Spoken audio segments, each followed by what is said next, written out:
찬송가 457장 부르시면서 새벽 예배를 시작합니다.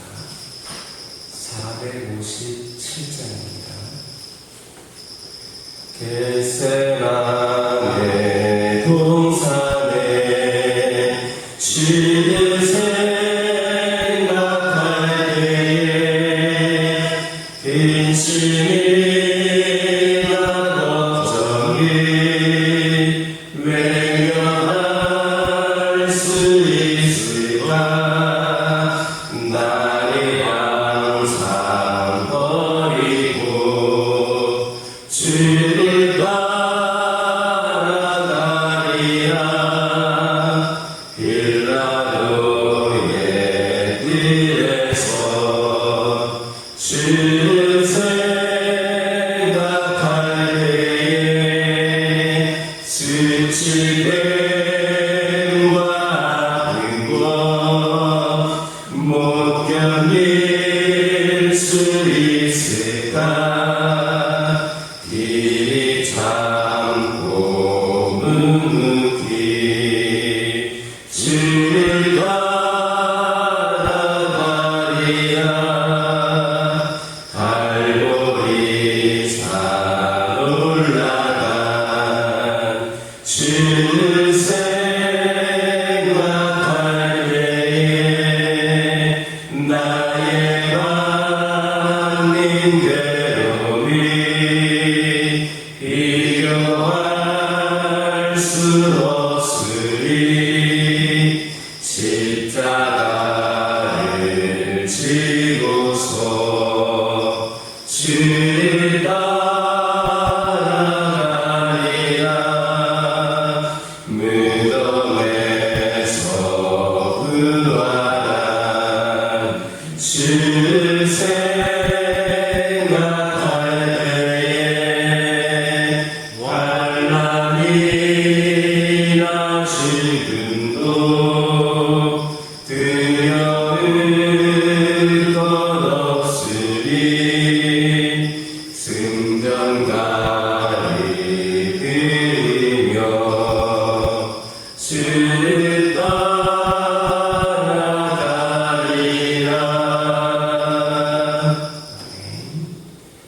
사도신경으로 신앙고백 하십니다. 전능하사 천지를 만드신 하나님 아버지를 내가 믿사오며 그 외아들 우리 주 예수 그리스도를 믿사오니 이는 성령으로 잉태하사 동정녀 마리아에게 낳으시고 본디오 빌라도에게 고난을 받으사 십자가에 못 박혀 죽으시고 장사한 지 사흘 만에 죽은 자 가운데서 다시 살아나시며 하늘에 오르사 전능하신 하나님 우편에 앉아 계시다가 저리로서 산자와 죽은 자를 심판하러 오시리라. 성령을 믿사오며 거룩한 공예와 성도가 서로 교통하는 것과 죄를 사하여 주시는 것과 몸이 다시 사는 것과 영원히 사는 것을 믿사옵나이다. 아멘. 사무엘상 17장 12절에서 18절입니다. 사무엘상 17장 12절에서 18절입니다. 12절에서 18절까지 한 절씩 교독합니다. 다윗은 유다 베들레헴 에브라 사람 이세라 하는 사람의 아들이었는데 이세는 사울 당시 사람 중에 나이가 많아 늙은 사람으로서 8 아들이 있는 중 그 장성한 세 아들은 사울을 따라 싸움에 나갔으니 싸움에 나간 세 아들의 이름은 장자 엘리야비요 그 다음은 아비나답이요 셋째는 삼마이요. 다윗은 막내라 장성한 세 사람은 사울을 따랐고 다윗은 사울에게로 왕래하며 베들레헴에서 그의 아버지의 양을 칠 때에 그 블레셋 사람이 41일 조석으로 나와서 몸을 나타내었더라. 이새가 그의 아들 다윗에게 이르되 지금 내 형들을 위하여 이 볶은 곡식 한 대가와 이 떡 10거리를 가지고 진영으로 속히 가서 내 형들에게 주고 읽겠습니다. 이 치즈 10거리를 가져다가 그들의 족장에게 주고 내 형들의 안부를 살피고 징표를 가져오라. 본문을 보면 다윗은이라는 말로 시작하고 있음을 볼 수가 있습니다. 이것은 다윗이 본문과 이후 전개되는 이야기의 주인공을 말해주고 있는 겁니다. 앞서 문단에서 주인공은 누구였습니까? 블레셋 사람 골리앗이었습니다. 그런데 이제는 다윗이 모든 것을 주도하고 있습니다. 전에 블레셋 사람이 이스라엘 사람을 모독했다면 이후 내용에서는 다윗이 블레셋 사람을 모욕하고 있습니다. 그들을 멸하고 있습니다. 그런데 여기에서 중요한 사실은 그 다윗이 이새의 막내였다라는 겁니다. 그저 베들레헴에서 양을 치는 자로서 별 볼 일 없는 사람이었습니다. 그런데 이런 다윗에게 무엇이 있었습니까? 그에게는 살아있는 여호와의 신앙이 있었습니다. 이스라엘 가운데 어느 누구도 따라올 수 없을 정도로 여호와에 대한 신앙으로 똘똘 뭉쳐 있었습니다. 때문에 하나님께서는 그를 주인공으로 삼아 사울이라든지 또 다윗을 야단친 엘리압조차 처치하지 못한 골리앗을 때려눕히고 이스라엘을 블레셋의 손에서 구원하신 겁니다. 이처럼 살아있는 신앙을 가진 사람이 하나님의 역사의 주인공이 됩니다. 요셉은 그 신앙으로 가나안의 기근으로부터 자신의 가족을 구원하는 주인공이 되었고, 모세는 그 신앙으로 이스라엘 민족을 종살이하던 애굽에서 구원하여 되었으며, 여호수아는 그 신앙으로 출애굽 세대들이 다 광야에서 죽어갈 때 가나안에 들어가는 것은 물론 가나안 정복 전쟁의 중심이 되었습니다. 또 에스더는 그 신앙으로 유다 민족을 멸망의 위기에서 구원을 했습니다. 그러므로 하나님의 역사의 주인공이 되기를 원한다면 살아있는 믿음을 가지시기를 바랍니다. 다윗이 가졌던 것 같은 그 믿음을 가지시기를 바랍니다. 정녕 하나님은 당신을 향해 반응하는 움직이는 살아있는 믿음의 사람들을 들어 사용하심을 기억하시기를 주님의 이름으로 축원합니다. 17절, 18절을 보면 다윗은 형들을 면회하고 오라는 아버지 명령에 순종했습니다. 다윗은 8형제 중에 막내였습니다. 그러므로 당시 그 위로는 전쟁에 나가지 않은 형들이 4명이나 더 있었습니다. 그러므로 다윗은 아버지에게 형들 보내라고 그렇게 말하면서 명령을 거부할 수도 있었습니다. 더욱이 그는 사무엘로부터 자기 이스라엘의 왕으로 기름 부음을 받은 귀하신 몸 아닙니까? 하지만 다윗은 아버지의 명령을 듣고 기쁘게 순종했습니다. 그가 갈 곳이 생명의 위협이 있는 전쟁터였지만 조금도 지체하지 않고 달려갔습니다. 그 결과 그는 그곳에서 골리앗을 거꾸로 들이고 민족의 영웅으로 급부상할 수 있었습니다. 이와 같은 사실이 말해지는 게 무엇입니까? 바로 부모에게 순종하는 자는 잘되게 되어 있다라는 겁니다. 왜 그렇습니까? 그것은 하나님께서 부모를 공경하고 부모에게 순종하는 이들이 잘되도록 그렇게 법칙을 세우셨기 때문입니다.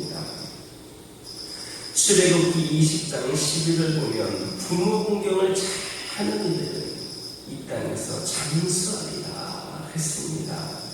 에베소서 6장 3절에서는 부모에게 순종하는 자는 땅에서 잘되고 장수할 것이라 했습니다.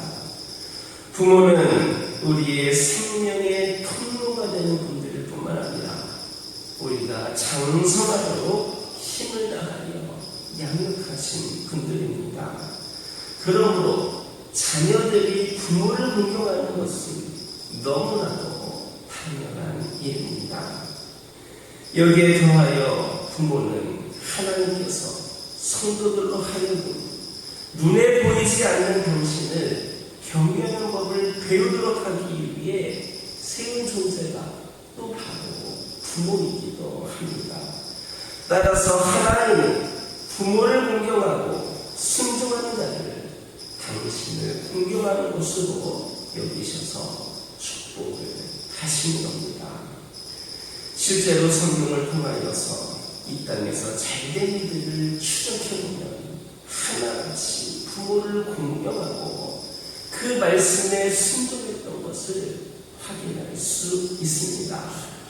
이삭을 보시기 바랍니다. 그는 늙은 아버지가 자신을 모리아 산으로 데리고 가서 자신을 제물로 제사하려고 했을 때 아버지 뜻에 거의 무조건적으로 순종을 했습니다. 이것은 요셉의 경우도 마찬가지입니다. 즉 요셉은 늙은 아버지 야곱이 형들의 안부를 알아오라고 했을 때 그 명령에 그대로 순종하여서 형들을 찾을 때까지 세겜으로 도단으로 헤매었던 것입니다. 그는 이렇게 부모의 말에 순종함으로써 비록 일시적으로는 고난을 당하기는 하였지만 당대 최고 강대국이었던 애굽의 총리 대신이 되는 그런 복을 받아 누릴 수 있었습니다. 그러므로 이 땅에서 정말 잘 되는 복을 누리기를 원한다면 먼저 부모를 공경해야 합니다. 부모의 말에 순종해야 합니다.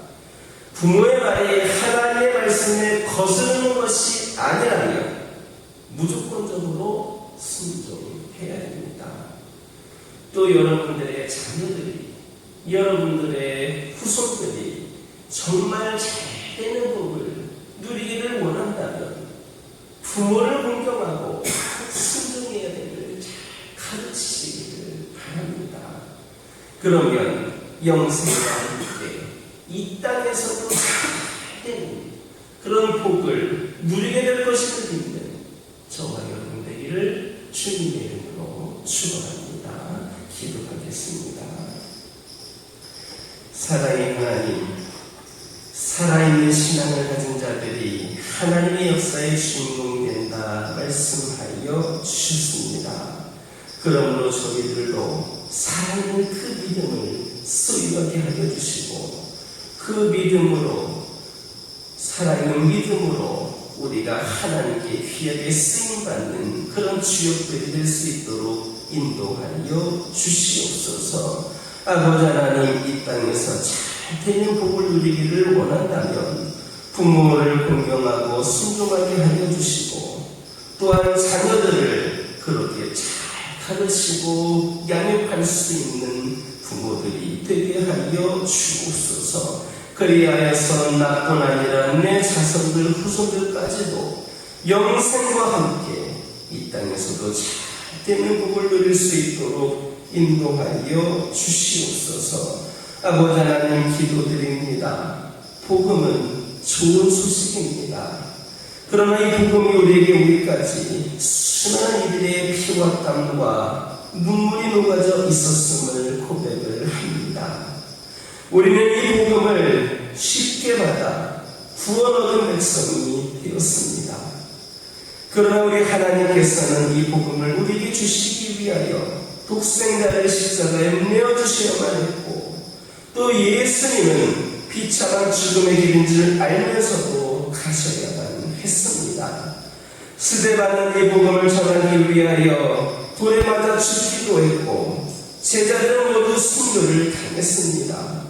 초대교회 성도들도 이 복음을 지키기 위하여 수많은 고통의 시간을 견뎌야 했습니다.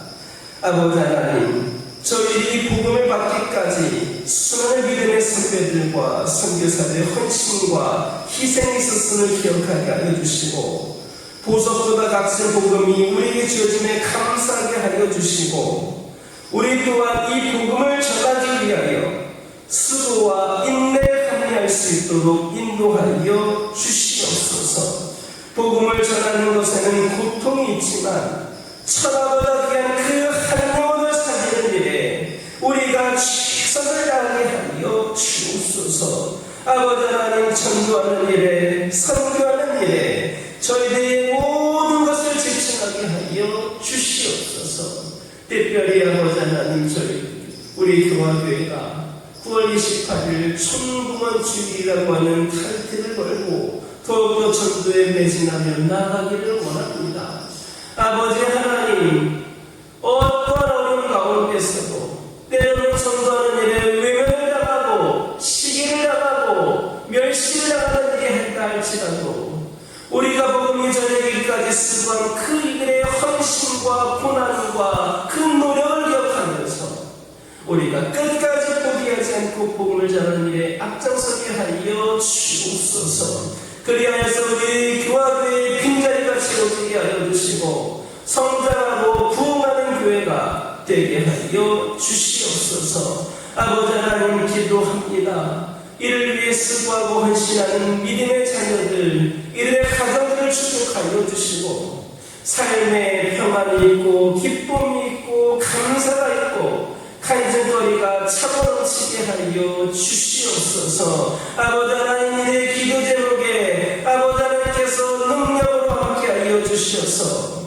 주님께 올려드리는 모든 기도 제목이 응답되어지는 역사가 있게 하여 주시옵소서. 아버지 하나님, 기도합니다. 영적으로 육적으로 연약한 가운데 있는 영혼들 있습니까? 아버지 하나님, 그들의 믿음으로 주님을 붙잡고 의지하는 가운데에 깨끗이 치유되고 회복이 되는 역사가 있게 하여 주시옵소서. 더 이상 연약함이 우리를 따라다니지 않게 하여 주시고 주 예수와 동행함으로 강건한 가운데에 능력 있는 삶, 아버지 하나님 살아갈 수 있도록 역사하여 주시옵소서. 우리 교화교회가 믿음과 행함으로 드림에서 가는 재단이 되기를 원합니다. 우리 성도들 한마음 한뜻이 되어 하나가 되어 오직 주의 복음을 전하는 일에 앞장서게 하여 주시고 하나님을 위하고 교회를 위한 일에 최선을 다하는 일이 있기를 소망합니다. 이를 위하여서 저희의 모든 상황과 문제들을 해결하여 주시고 우리 모두가 오직 아버지 하나님의 일에 집중할 수 있는 모든 상황과 형편을 열어 주시옵소서. 부족함이 있다면 채워 주시옵소서. 필요를 공급하여 주시옵소서. 우리 주님과 동행함으로 기쁨으로 사명 감당케 하여 주시옵소서.